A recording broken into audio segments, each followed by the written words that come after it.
नमस्कार मित्रों, सच पत्रिका न्यूज में आपका स्वागत है। कोटपूतली में सामने आया घोर कलयुगी बाप। पहले खुद ने किया 12 वर्षीय बेटी से दुष्कर्म, फिर कर्ज का बोझ उतारने के लिए बेटी से करवाई वेश्यावृत्ति।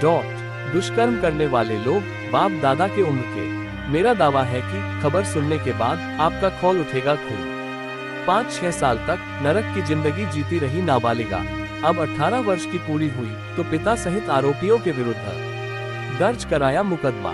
चलो देखते हैं मामले की पूरी खबर। आप देख रहे हैं तेजी से बढ़ते सच पत्रिका न्यूज का यूट्यूब चैनल। यदि आपको हमारी खबरें पसंद आती हैं, तो हमारे खबर को लाइक और चैनल को सब्सक्राइब जरूर करें। कोटपूतली में एक कलयुगी बाप की ऐसी करतूत सामने आई है जिसे सुनकर आपका खून खौल उठेगा। मामला प्रकाश में आते ही पुलिस हरकत में आ गई और प्रकरण में मुकदमा दर्ज कर तुरंत जांच भी शुरू कर दी। खबर में सच्चाई कितनी है ये तो पुलिस की जांच में सामने आएगा, लेकिन चर्चा है कि मामले में कुछ न कुछ सच्चाई तो जरूर है।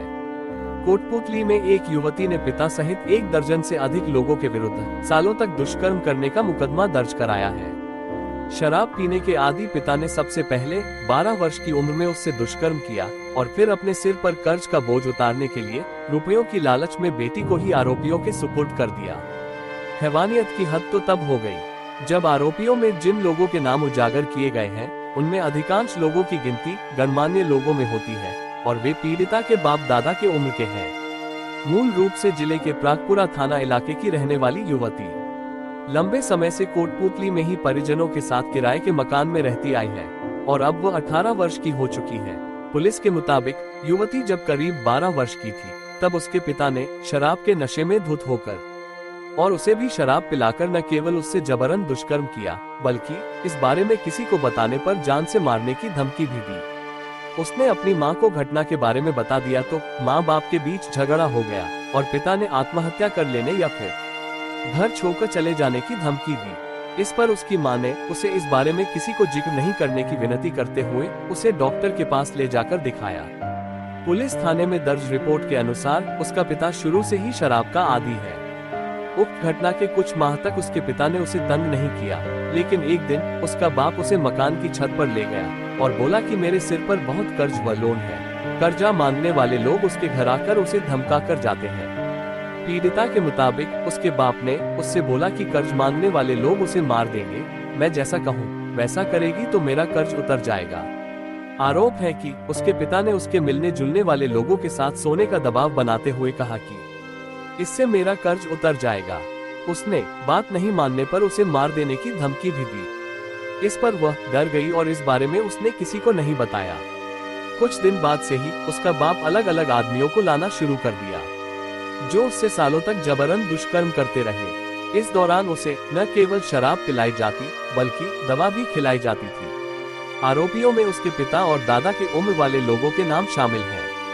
पीड़िता के अनुसार वह आरोपियों के सामने रोते हुए गिड़गिड़ाती रहती, लेकिन उन पर कोई असर नहीं होता। नाबालिग होने के कारण उसकी कोई सुनवाई नहीं होती।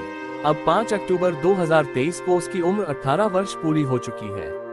पीड़िता के अनुसार बीते 5-6 सालों तक वह नरक की जिंदगी जीती रही। उसने पुलिस से गुहार लगाई है कि सभी दरिंदों को फांसी की सजा दी जाए। वो मुंह दिखाने लायक नहीं है। उसने पुलिस को बताया कि जिन लोगों ने उसके साथ गलत काम किया है उनमें से कई लोगों को वो जानती और पहचानती है। उसने अंदेशा जताते हुए ये भी कहा कि सभी आरोपी अपने पैसे के बल पर आज भी किसी ना किसी मासूम की जिंदगी खराब कर रहे होंगे। इन लोगों को लगता है कि हम पैसे के दम पर कुछ भी कर सकते हैं। ये लोग इस युग के राक्षस हैं। पीड़िता ने अपनी रिपोर्ट में ये भी कहा है कि मुकदमा दर्ज कराने पर ये दबंग लोग पैसे और राजनीतिक जोर पर उसे जान से मरवा भी सकते हैं। मुकदमा दर्ज कराने के बाद मैं अपने घर पर भी नहीं रह पाऊंगी। इधर मामले को लेकर जब पुलिस से बात की गई तो पुलिस ने कहा कि पोक्सो एक्ट सहित विभिन्न धाराओं में रिपोर्ट दर्ज कर छानबीन प्रारंभ कर दी गई है। मामले की जांच पुलिस उप अधीक्षक मदनलाल जैफ को सौंपी गई है। खबर सुनने के लिए आपको धन्यवाद। यदि आपको हमारी खबरें पसंद आती है तो हमारे चैनल को लाइक और सब्सक्राइब जरूर करें और बेल आइकन वाले बटन को दबाएं ताकि हर लेटेस्ट खबर आप तक तुरंत पहुंच सके। दोबारा मिलते हैं इसी तरह की दूसरी ताज़ा खबरों के साथ। धन्यवाद।